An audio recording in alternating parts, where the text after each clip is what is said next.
مخاطبین از رسانه پشت سر ماجرای فیلم استاندار سامه یادتونه تیم زنه میگه که منم دالشونی رو های گلزار جابجا.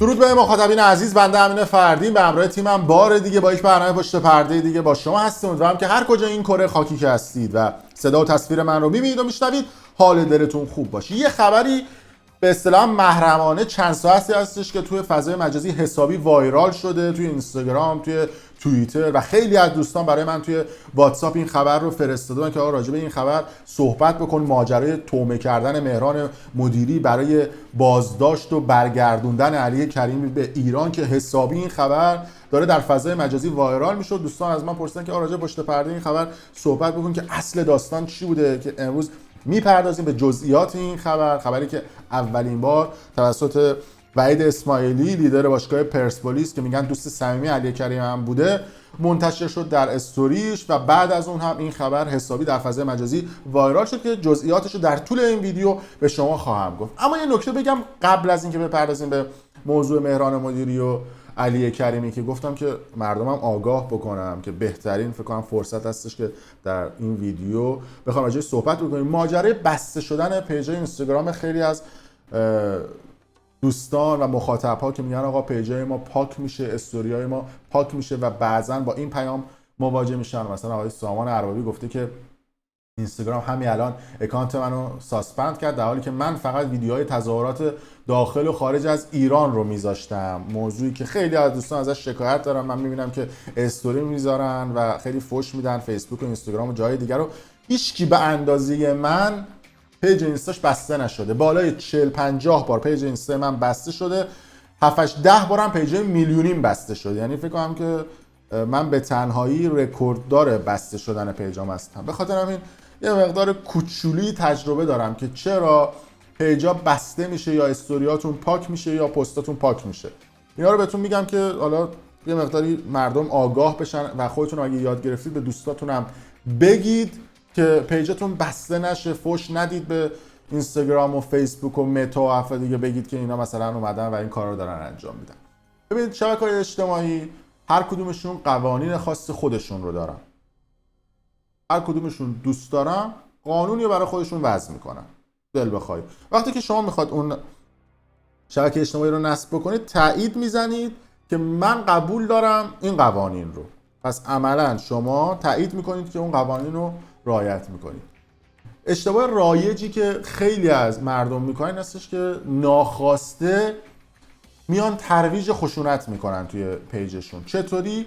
مثلا یه سرکوبگری داره یه شخصی رو کتک میزنه، با باتوم داره میزنتش یا اصطلاحاً بهش داره مستقیم شلیک میکنه. خوبه این تصاویر وایرال بشه و چهره کثیف این آدم‌ها نشون داده بشه. اما اگر این تصاویر رو به صورت تار یا شطرنجی تو پیجتون پخش نکنید، هم ربات ها و هم ادمین های اینستاگرام این حرکت شما رو ترویج خشونت میبینن و استوری شما رو پاک میکنن. و بعد از پاک شدن استوری شما چیکار میکنید؟ به اینا فوش میدی، در صورتی که این قانون اینستاست که شما اگر یه شخصی رو که داره یه شخصی رو کتک میزنه پخشش بکنی بدون اینکه تارش بکنی ترویج خشونت میشه. حالا راه حلش چیه؟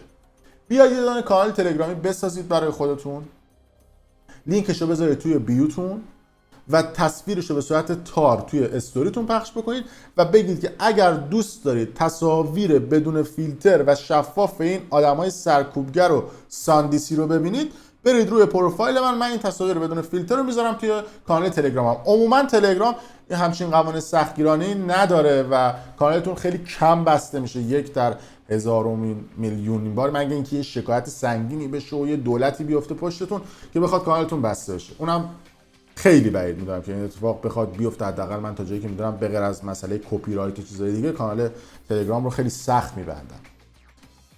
وقتی که شما مثلا یه سرکوبگری یا یه شخصی داره یه حرکتی رو انجام میده، میاد میگید که فلانم تو 7 جد آبادش، وقتی که این کار رو میکنید عملا شما دارید توهین میکنید به اون شخص. طبق قوانین دوباره اینستاگرام توهین کردن به اشخاص ممنوعه. حتی اگر فوش رو بنویسید، ببین فوش رباته، ربات این فوشی که می‌نویسید شما رو ربات تشخیصش میده، اگر بگیدش هم تشخیصش میده. هوشمنده الان اساس ارتباطات دیگه، یعنی قوی ترین و حرفه‌ای ترین ربات ها رو دارن این شبکه‌های اجتماعی. پس شما اگر یه شخصی هم بخواید فوش بدید یا فوش میخواید حوالش بکنید، غیر مستقیم حوالش بکنید. مثلا بگید سبزی پلو با ماهی 3 نقطه دیگه، بقیه‌اش دیگه خود مردم هم میفهمن.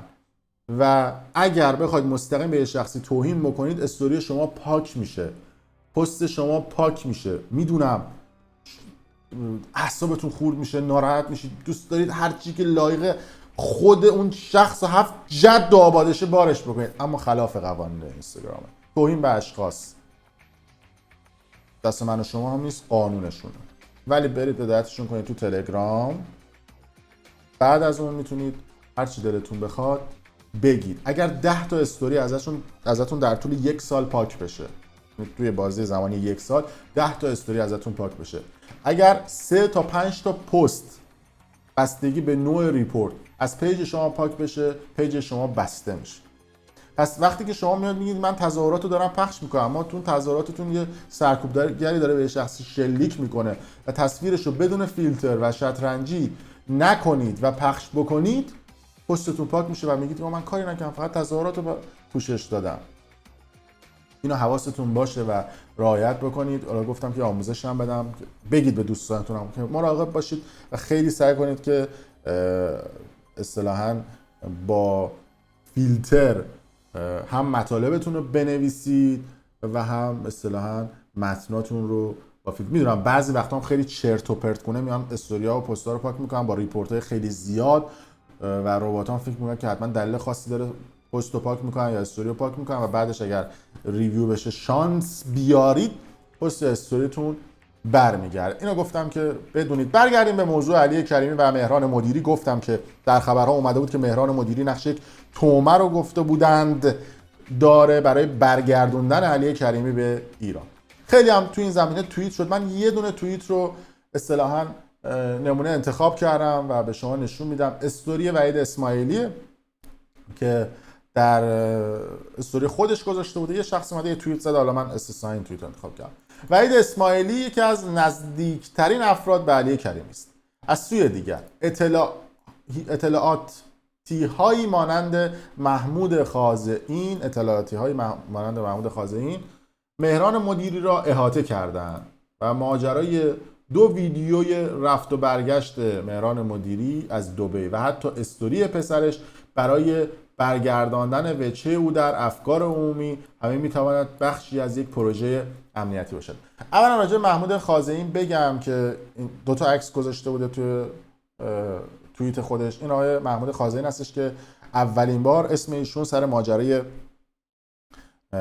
خبر اف بی آی اومده بود بیرون که گفته بودن که این چهره مسئول تیمی بوده که می‌خواسته مسیح علی نژاد رو ترور بکنه، رفیق مهران مدیری و خیلی از افراد هستش. تا جایی که من خبر دارم و جزء خبرهای به نوعی نیمچه محرمانه حساب میشه، محمود خازئین الان تقریبا 40 روزی هستش که بازداشت شده، یعنی در حال حاضر نیستش و میگفتن که پروژه‌های امنیتی خارج از کشور رو ایشون انجام داده، ولی خب بازداشت شده، حالا معلوم هم نیست برای چی. اما برگردیم به استوری وحید اسماعیلی که حالا اینجا میتونم با کیفیت ترش به شما نشون بدم، اینجا خیلی قرمز رنگ و اینا خوب خونده نمیشه. استوریش این بوده که یک خبر بسیار محرمانه، قضیه رفت و آمد مهران مدیری به دبی چه بود؟ مهران مدیری پس از دریافت مبلغ 30 میلیارد تومان بابت برنامه دوره همی یک پست گذاشت که دیگر با صدا و سیما همکاری نخواهد کرد. اما اصل قضیه چیست؟ چیز دیگه ای هستش. مدیریت هماهنگی کامل با سربازان گمنام شبیه پرستوهای اطلاعاتی به دبی رفت و با علی کریمی تماس گرفت تا مثلا بگوید از اوضاع ایران ناراضی بوده و میخواهد با علی کریمی همکاری نماید و با او در بندر فجیره قرار سوری گذاشت، همانجایی که 2 قایق تندرو آماده انجام عملیات بوده تا هر دو را به قایق انداخت و از طریق دریا به بندر عباس و سپس به تهران انتقال داد و سرانجام محاکمه و مجازات انقلابی علی کریمی و مهران مدیری هم که نقش تومه را داشت آزاد شود. اما در دقیقه 90 علی کریمی از طریق دوستان وفادار متوجه وخامت امر شده و سر قرار نیامده. مدیری هم بلافاصله بعد از موفق نشدن این این هیله از دبی به ایران برگشت و گرفتن پاسپورت مهران مدیری هم شایع و ردگمکنی بود. قضاوت با شما. خب این استوری وحید اسماعیلی بود از میگن دوستان نزدیک علی کریمی و از لیدرهای باشگاه پرسپولیس.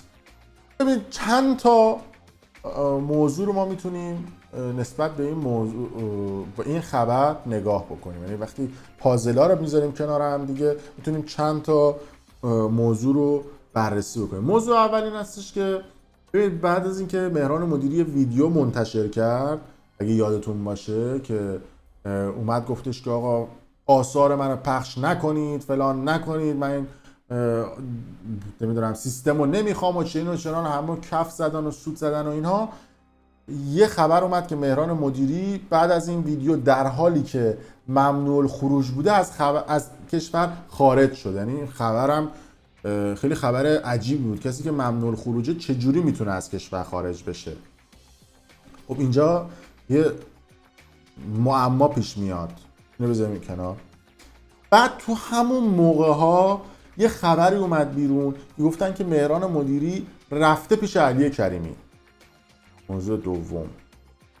موضوع سوم این که چه کسی میتونه برای علی کریمی جذابتر باشه و برای علی کریمی قابل اعتمادتر باشه به غیر از مهران مدیری که حاضر باشه تو این شرایطی که این همه فشار رسانه‌ای هست، این همه تهدیدش میکنن، حاضر باشه ببینتش. طبیعتا مهران مدیری.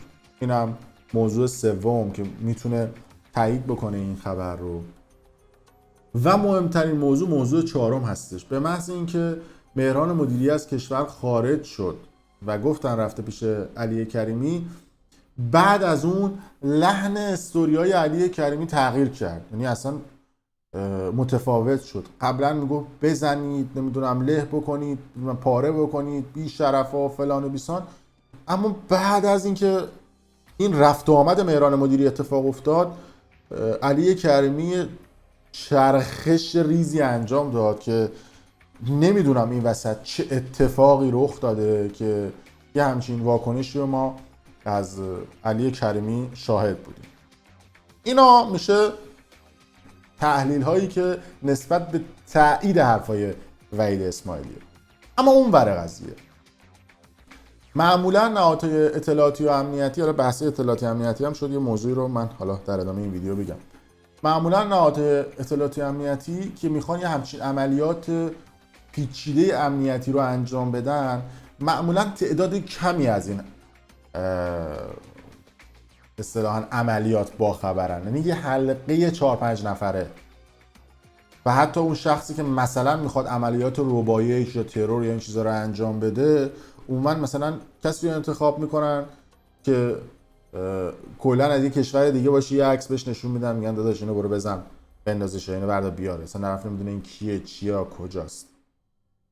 به خاطر همین وقتی این خبر میاد بیرون این تیپی، یه مقداری آدم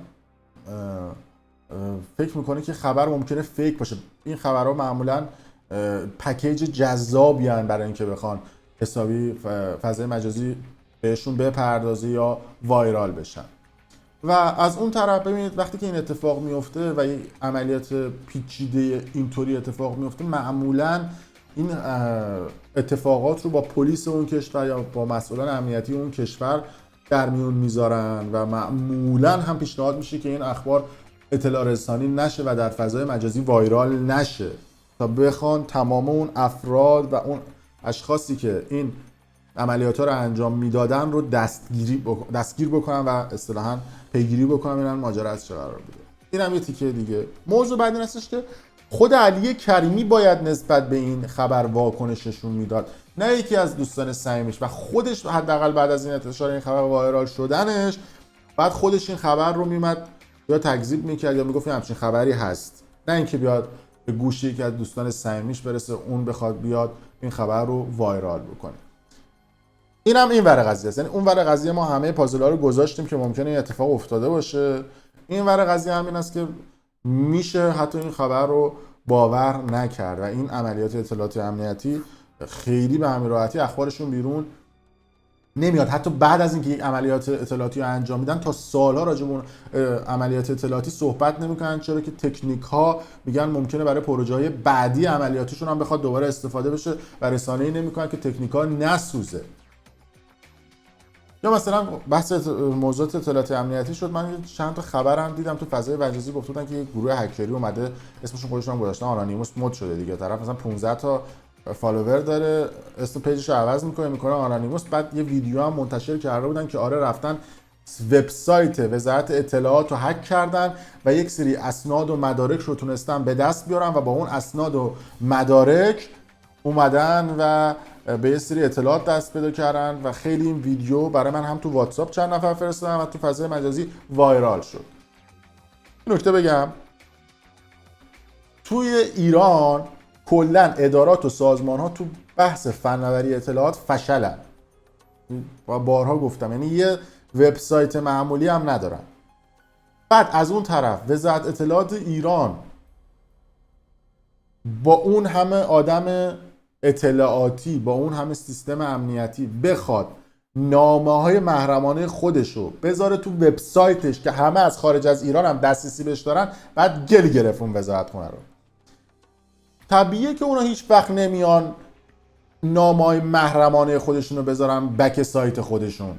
اونا شبکه‌های داخلی دارن، پورتال‌های داخلی دارن و این نوع خبرها که بعدش هم اون آنونیموس بزرگو اومد این خبر رو بکنم تکذیب کرد و اومده بودن یه دونه ویدیو اینطوری درست کرده بودن، یه دونه طرف ماسک گذاشته به انگلیسی هم صحبت می‌کرد، خیلی هم وایرال شد که آره این اسناد و مدارک رو منتشر کرد. اصلا بعضی از اسناد و مدارک محرمانه وقتی که نامش پرینت میشه و طرف میخونه میندازنش توی دستگاه پودرش میکنن، اسکنش تو سیستم نمیمونه که کسی بدونه، اونم توی مثلا دستگاه اطلاعاتی. معمولا بیشتر کشورها این کار رو انجام میدن. مثلا ما داشتیم که چند روز پیش اومده بودن گفته بودن که اسناد نیروگاه هسته‌ای رو تونستن هک بکنن، اونم به خاطر این بوده که سازمان انرژی اتمی اومده بود از یک نرم افزار بومی برای شبکه داخلیش استفاده کرده بوده و گفته بودن که ما بیایم از سیستم بومی استفاده بکنیم، حمایت بکنیم از تولید ملی نرم افزار. درست کرده بودن مهندسای داخل ایران که پر از باگ بوده و به خاطر همین دوستان هکر تونسته بودن اون نرم افزار رو هک بکنن و اطلاعات رو بکشن بیرون و اونجوری یه سری اسناد و مدارک که نزدیک حالا خودشون گفتن 50 60 گیگ بوده، من خودم دانلودش کردم دارم تحلیل آنالیز میکنم، توی روزهای آینده ویدیو هم میدیم بیرون، اومده بیرون. پس لطفاً حواستون باشه به این فیک اخباری که فیک نیوز ها، فیک اخبارهایی که میاد بیرون یا این تیپ اخبار. حالا من سعی میکنم که هر دو طرفش رو ببینم، یعنی ما میدونیم که هیچ چیزی از اون آخوندهای جمهوری اسلامی بعید نیست، ولی اگر این اتفاقم که وحید اسماعیلی اومد منتشر کرد بعید نیست از اون سیستم که بخواد این کار رو انجام بده، ولی از اون طرف فیک نیوز هم هست، اونم بعید نیست اتفاق بیفته. پس ما هر دو طرف رو میگیم که مردم خودشون آگاه بشن و آگاه باشن و قضاوت بکنن و خودشون تجزیه و تحلیل و آنالیز بکنن. در صورت مرسی که تا این لحظه با ما بودید. اگر دوست داشتید ویدیو رو برای دوستان خودتون به اشتراک بذارید، خواستید کانال یوتیوب برنامه پشت پرده رو سابسکرایب کنید و برای دوستان خودتون به اشتراک بذارید، برای ما هم کامنت بذارید و نظرتون نسبت به این ویدیو بگید. ممنون از شما.